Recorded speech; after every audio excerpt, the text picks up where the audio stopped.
اعوذ بالله من الشیطان الرجیم بسم الله الرحمن الرحیم مرګرو السلام علیکم. نن به په پیج نمبر 93 باندې موږ ټایپس اف چارج چې دی دا به وایو. صحیح ده. ټایپس اف چارج د چارج قسمونه. دلته کې که تاسو ګورئ let us observe the types of charge by an experiment. وایي راځئ چې دا چارج د قسمونو مشاهده موږ په یوې تجربې سره وکړو. صحیح ده. د چارج قسمونه چې دا وګورو د دې تجربې په مدد سره. دا یو اکټیویټي 7.2. صحیح ده. سرګرمي 7.2. په 1 نمبر کې سوی موږ ته suspend an inflated balloon with the stands using a thread.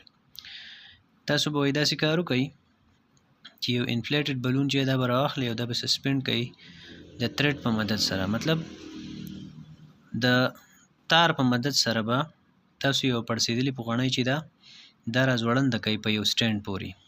په دې نقشه کې دلته کې تاسو ته ښودلې ده دا یو سټینډ دی. صحیح ده. او دا پوغڼۍ چې دا د تار په مدد سره یو پړسېدلې پوغڼۍ چې دی راځوړنده کړله. بیا په 2 نمبر کې وایي bring a piece of woolen cloth near. اوس په تاسو وایي دې ته نږدې راوړئ د وړۍ یوه کپړه چې ده د هغې ټوکړه تاسو به هغه دې پوغڼۍ ته نږدې راوړئ. صحیح ده. Does the cloth attract the balloon towards it? وای آیا دا کپړه چې ده د پوغڼۍ د ځان طرف ته راکاږي؟ صحیح ده.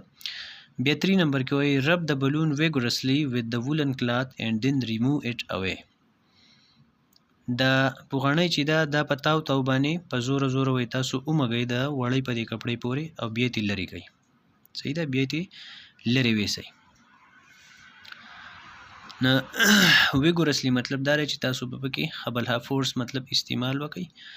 په تاو چې دی نو د پوغڼۍ د دې وړۍ په دې کپړۍ پورې به تاسو دا ومږئ. صحیح ده. بیا 4 نمبر وایي bring the cloth again nearer to the balloon slowly. وس داسې کار وکئ چې کله تاسو دا په دې پوغڼۍ پورې دا کپړه څه کړه یا دا پوغڼۍ په دې کپړه پورې تاسو ومږله. صحیح ده. نو د دې نه وروسته به څه وکئ 4 نمبر کې وایي bring the cloth again nearer to the balloon slowly. اوس دا کپړه چې دا په قلاره باندې د دې پوغڼۍ خواته راوړئ. صحیح ده. بیا 5 نمبر کې وایي does the cloth attract the balloon this time. وایي آیا دا کپړه چې دا اوس په دې ټایم کې دا پوغڼۍ چې دا ځان ته راکاږي. You will observe that the cloth attracts balloon this time. تاسو به ووینئ تاسو به دا مشاهده وکئ چې دا کپړه چې دا اوس دا پوغڼۍ ځان طرف ته راکاږي. صحیح ده. دلته کې تاسو وګورئ چې کله یې ورته اوس نږدې کړې ده نو دا څه کوي دا پوغڼۍ ځان طرف ته راکاږي. نو the reason is that وجه دا وه there was no charge on both of them before rubbing. چې د مږلو نه مخکې په دې دواړو باندې څه چارج نه و. مطلب دا دوه څیزونه چې دي د وړۍ دا کپړه او دا پوغڼۍ په دې دواړو کې په یو باندې څه چارج نه و. after rubbing وروسته د مږلونه they have acquired opposite charges. په دې باندې مخالف چارجونه راغلل. صحیح ده. due to which they attract each other. د کم په وجه باندې چې دوی یو بل راکاږي. the balloon has acquired negative charge and the cloth positive charge. پوغڼۍ ته حاصل شو نیگیټیو چارج. صحیح ده. او دا کپړه چې وه په دې باندې راغی پازیټیو چارج. کله چې دا پوغڼۍ موږ په دې کپړه پورې ومږله نو د دې کپړې نه دې پوغڼۍ ته الکترون ترانسفر شو او په دغه وجه باندې بیا په پوغڼۍ باندې چې دی نو نیګیټیو چارج راغی. صحیح ده. او په کپړه باندې پازیټیو چارج راغی. په دې باندې اپوزیټ چارجونه رالو مخالف چارجونه پرې رالو نو دوی اوس څه کوي د دې په نتیجه کې اوس دوی یو بل راکاږي. صحیح ده. ها بیا دلته کې وګورئ وایي there are 2 types of charge positive charge and negative charge. نو د چارج قسمونه چې دي هغه زموږ سره څو دي 2 چې یو ته موږ وایو پازیټیو چارج او بل ته موږ وایو نیګیټیو چارج.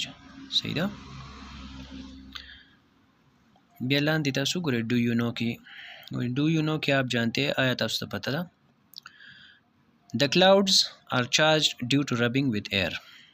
وریځې چې دي که نه کلاوډز دا چارج کیږي په وجه د هوا سره د مږلو د وجې نه. مطلب د هوا سره دا وریځې ومږلی شي د هوا کم پارټیکلز چې دي. صحیح ده. هغه د کلاوډز کم پارټیکلز چې دي د دې سره هغه رب شي ومږلی شي. one end of the cloud becomes positive and the other negative. یو سر د وریځې چې دی په هغه باندې چارج راشي پازیټیو او په بل باندې راشي نیگیټیو چارج. صحیح ده. A spark is produced when clouds having opposite charges come nearer to each other. او کله چې مختلف چارجونو والا وریځې بیا یو بل ته نږدې راشي نو په مینس کې څه شی کریټ شي؟ یو سپارک کریټ شي. صحیح ده. یو پړق چې دی هغه پیدا شي. وی کال اټ لایټنینګ چې موږ ورته بیا وایو برېښنا. صحیح ده. موږ چې وایو اسمان برېښي دغه ته موږ وایو برېښنا. صحیح ده. This is a kind of static electricity.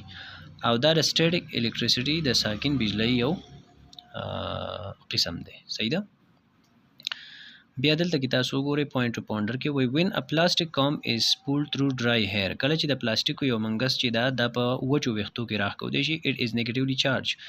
نو په دې باندې نیگیټیو چارج راشي. what is the charge on the hair. نو په ویښتو باندې کم یو چارج دی. what is the cause of hair to push apart. او د ویښتو د جدا کېدو یا د دې ودرېدو دا وجه چې دا څه ده؟ مطلب دا د یو بل نه جدا جدا شي او داسې نیغ نیغ شي. صحیح. نو د دې وجه څه ده؟